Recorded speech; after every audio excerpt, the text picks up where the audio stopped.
The studio lights blazed down on the polished set of the Global Policy Summit as Emmanuel Macron leaned forward, eyes sharp and voice steady. Without France, he declared, many African nations wouldn't exist as they do today. We built your infrastructure, your schools, your cities. His words echoed across the room like a gavel slamming down, drawing gasps and murmurs from the international audience. Cameras panned, catching the tight-lipped reactions of African diplomats and scholars.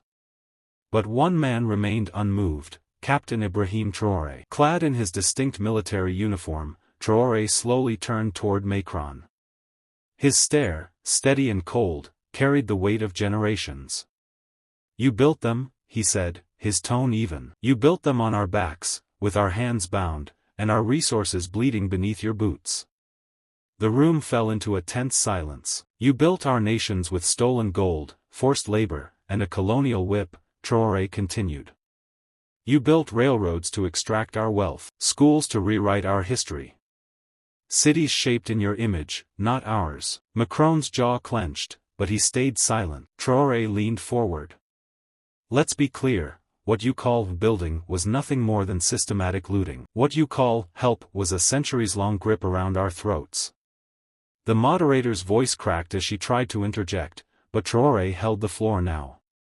Our independence isn't owed to your generosity, he said. It was torn from your grip with the strength of our ancestors. You didn't build us. You built monuments to your own arrogance, on land that was never yours. His voice dropped to a near whisper, yet it carried louder than Macron's earlier boast. Africa is done carrying your empire on its shoulders. A single clap echoed in the room. Then another, then dozens. The audience erupted. This was no longer a debate. It was history being rewritten in real time. Backstage, the buzz of whispers filled the air, but Traoré sat motionless, eyes closed, as if channeling centuries of memory. He knew this moment wasn't just another televised debate, it was a confrontation with history itself. As the commercial break ended, the moderator's voice returned. We're back with President Macron and Captain Ibrahim Traoré, discussing post-colonial development and responsibility. Macron, seizing the moment, adjusted his suit and looked directly into the camera. We invested billions into African development. Our troops protected regions from collapse. France has done more for Africa than most African governments themselves. Traoré's eyes opened. He leaned toward the mic. Mr. President, he began, slowly, when your protection comes with stolen resources, puppet leaders, and foreign troops stationed on our soil without consent, that is not aid. That's occupation in a modern suit. Macron's expression flickered, just for a moment. Traoré continued. You speak of billions in investment. Let's talk about the trillions looted from our soil, gold, diamonds, uranium, all exported while our people starved. Let's talk about CFA francs, a currency you still control, as if we were children needing your supervision. The audience was now dead silent. I'm not here to debate charity, Traoré said. I'm here to challenge a narrative that says you gave us nations. No, what you gave us was a cage. A gilded one, maybe, but a cage nonetheless. Macron's jaw tightened. That's an unfair characterization, is it? Traoré shot back. Then explain why the streets of Ouagadougou have French military vehicles, but not French-built hospitals. Why our schools still teach French history before African history. The screen split into reactions from viewers around the world, some applauding, some stunned, some silent with realization. I don't need your investments, Traoré said in a voice like flint. I need your boots off our necks. A beat of silence, then thunderous applause. Macron looked down. Traoré had not just responded, he had reshaped the battlefield of words. The studio lights burned brighter now. The tension between the two leaders was no longer just verbal, it was visible, radiating across the stage like heat off desert sand. Macron adjusted his tie, attempting composure. Without French infrastructure, administration, and investment, many African nations would still be underdeveloped tribal systems, he said, his tone tight. France brought order to chaos. Traoré laughed, a dry, sharp sound that cut through the silence like a blade. You mean the chaos you created, he said. You arrived with gunpowder, took our gold, enslaved our people, and then left behind flags and artificial borders that still bleed today. Is that your definition of order? The host leaned in, but no one interrupted. Macron raised a finger. History is complex. But you cannot deny that modern Africa stands on frameworks France helped establish. Traoré's voice dropped, cold, steady. You didn't build frameworks. You built chains, roads that led to mines, railways that shipped our resources out. Bureaucracies designed to control, not empower. And schools that taught us to admire Paris before we knew our own ancestors' names. Gasps rippled through the audience. Viewers online flooded comment sections, half in outrage, half in awakening. You claim we owe you, Traoré continued. Tell that to the mother who lost her son in a war you started, to the farmer whose land was seized for your rubber plantations, to the children still learning in a language forced upon their grandfathers at gunpoint. Macron looked visibly rattled now. His response was slow, measured. We can't rewrite the past, but we can shape the future, together. Traoré leaned in, eyes unflinching. Then start by acknowledging it. Start by returning what you stole, not just in gold, but in dignity. Only then can we speak of the future as equals. The silence that followed was louder than any applause. As the broadcast resumed after a short commercial break, the atmosphere was thicker than ever. Millions watched, knowing something historical was unfolding. Macron, attempting to soften the exchange, leaned forward. Captain Traoré, I respect your pride. But let's be honest, France helped shape Africa's institutions, economy, and diplomacy. We shared the light of civilization. Traoré's eyes narrowed. You shared the light? You mean the fire that burned our libraries, erased our languages, and sold our people? The room chilled. You didn't bring civilization, Traoré continued. You disrupted it. Before you came, we had empires, law, architecture, mathematics. Timbuktu was a center of knowledge when Paris was a muddy village. Macron glanced at the moderator, hoping for a redirection. None came. You enslaved us, drained our land, and labeled it development, Traoré said. You renamed our rivers, tore down our symbols, and replaced them with statues of your generals. And now you claim you built something? Macron's voice cracked slightly. Progress cannot come without struggle. Traoré didn't flinch. But whose struggle? You gave us your currency, tied to your central bank. You gave us aid with one hand and took 10 times more with the other. You call it partnership, we call it modern colonization. There was thunderous silence again. I stand here not to beg, but to remind, Traoré declared. Africa is not your unfinished project. We are not indebted students of your empire. We are a people rising from wounds you inflicted, and will never wear your chains again. The moment was electric. 1,000 news headlines were already being written, and Macron, for all his rhetoric, found no words strong enough to reclaim the stage. Macron, visibly unsettled, tried to reclaim control. Captain Traoré, let's not reduce centuries of partnership to bitterness. France has invested in African education, infrastructure, and democracy. The roads, schools, these weren't built with hatred, but with cooperation. Traoré leaned into the microphone with calm intensity. And who paved those roads? Who carried the bricks? Who died building them? Don't speak to me of cooperation when we never had a choice. The tension in the room grew sharp, like static before a storm. Macron insisted, we gave Africa the tools to thrive in the modern world. Traoré chuckled, low, measured, and heavy. No, you gave us shackles made of paper. CFA francs that we don't control. Trade agreements that favor you tenfold. You called them tools, but they were traps. Macron raised a hand. There's nuance to all this. Nuance? Traoré interrupted. You call it nuance. We call it lived trauma. Generations were brainwashed to think they were inferior, to speak your tongue, worship your gods, forget their ancestors. The studio fell into a haunting silence. We are not here to rewrite history, Macron said cautiously. But we are here to confront it, Traoré responded. If France is proud of what it built in Africa, then France must also accept what it destroyed. You didn't just leave roads, you left scars. A deep breath, and then Traore added, "You speak of democracy, but your foreign policy backs coups, funds puppets, and silences resistance. You want to teach us freedom, yet you still don't know how to give it." The moderator was frozen, his cue cards forgotten. "Macron," Traore said, turning fully to him now. "You didn't build Africa. You built walls to keep Africa down. And now, we are tearing them down. Brick by colonial brick." Macron sat back, blinking, wordless. And across the world, screens lit up with the faces of a new era, one where truth no longer bowed to legacy. As the discussion turned toward post-colonial partnerships, Macron leaned in with a practiced confidence. "Captain Traore," he began, "France is no longer the colonizer. We are your ally, your investor, your partner.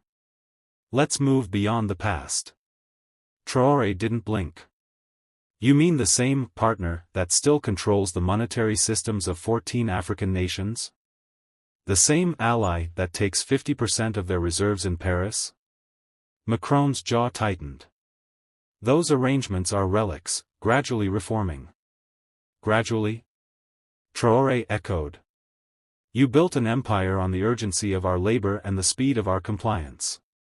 But freedom, suddenly, must wait." The audience was captivated, torn between discomfort and awakening. "You still think France is the center of our story," Traore continued. "But we're no longer orbiting your sun. Africa has its own gravity now." Macron tried to steer the tone back. "But we've helped modernize Africa.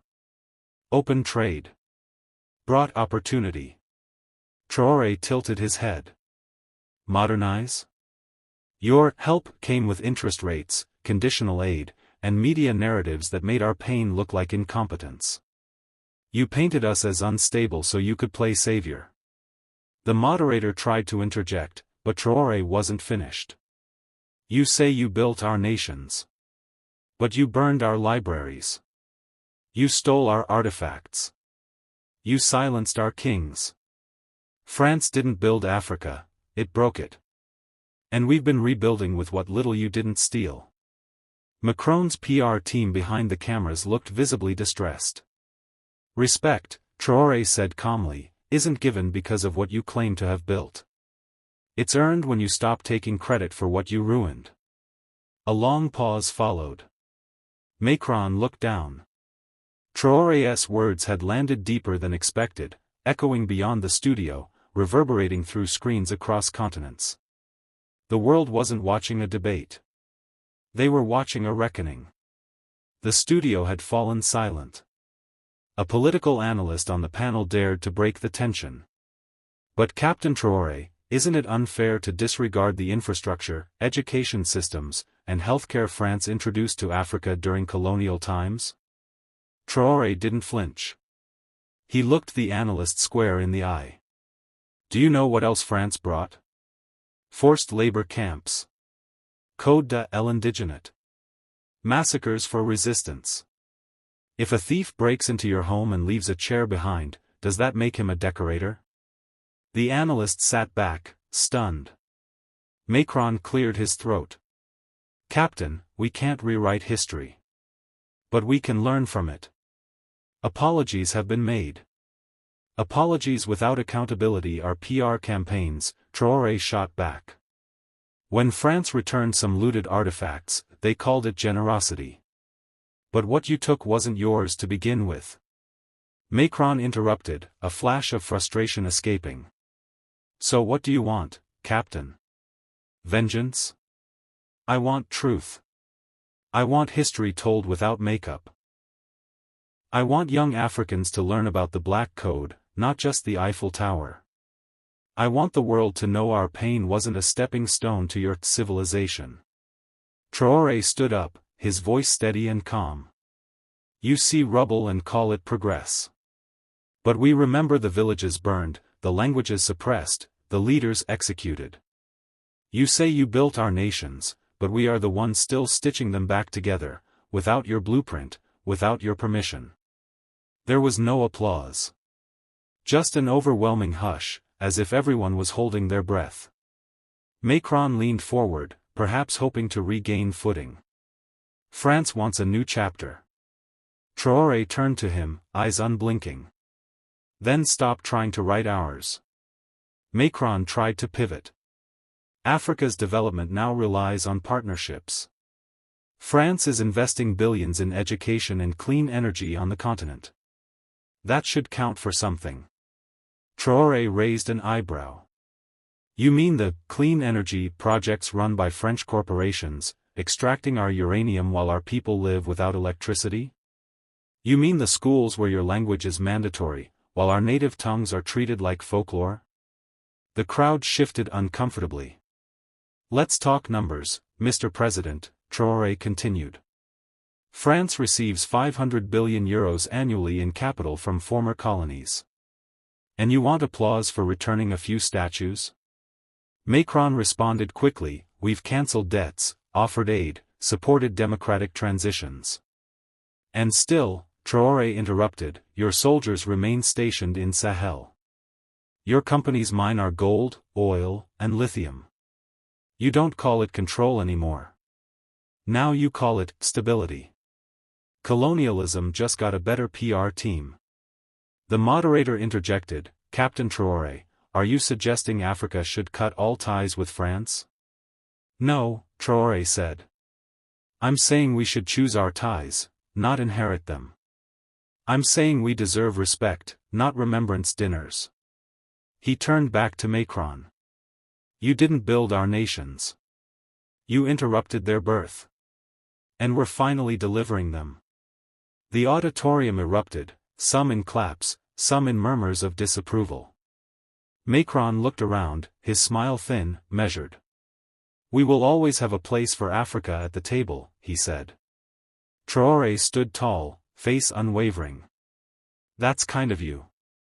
But we're building our own table now, and this time, it won't be carved from our forests. As the forum shifted into a Q&A session, a young African journalist stood up. President Macron, she asked, if France built our nations, why do so many of us still live under systems designed by colonizers? The question hung heavy. Macron responded carefully. History is complicated. Yes, colonialism had its faults, but it also introduced infrastructure, governance, and education. That was Traore's cue. Faults, he echoed. Is that what we call centuries of looting now? A minor glitch? He turned toward the audience. Let me tell you what France introduced: forced labor, division of ethnic groups, the stripping of names, languages, and identities. And then, when independence came, they handed us flags, while keeping the contracts. Macron tried to defuse the tension. We cannot change the past, but we can shape the future, together. Traore nodded. Together. But not as master and apprentice. Not as benefactor and beggar. As equals, or not at all.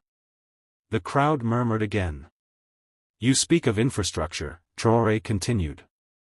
You mean the roads built to extract our minerals, the railways leading to your ports, the schools training us to serve, not to lead? Macron's diplomatic armor was cracking. You know what was built, Mr. Macron? Your wealth. On African backs. On African soil. And even today, the CFA franc ties our economies to your treasury. That's not partnership. That's a leash. The silence was thick now. Traore looked around. We are not asking for charity. We are demanding clarity.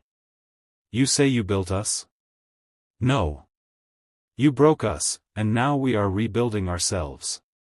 As the summit neared its close, Macron made one final attempt to soften the day's bruising exchanges. Let us not dwell in resentment, he said, but move forward with unity. France is ready to help Africa rise. Traore leaned forward, calm but resolute. Help? He asked. Help, Mr. Macron, sounds a lot like control dressed in diplomacy. He looked around the room, then back at Macron. You want unity, but you refuse accountability.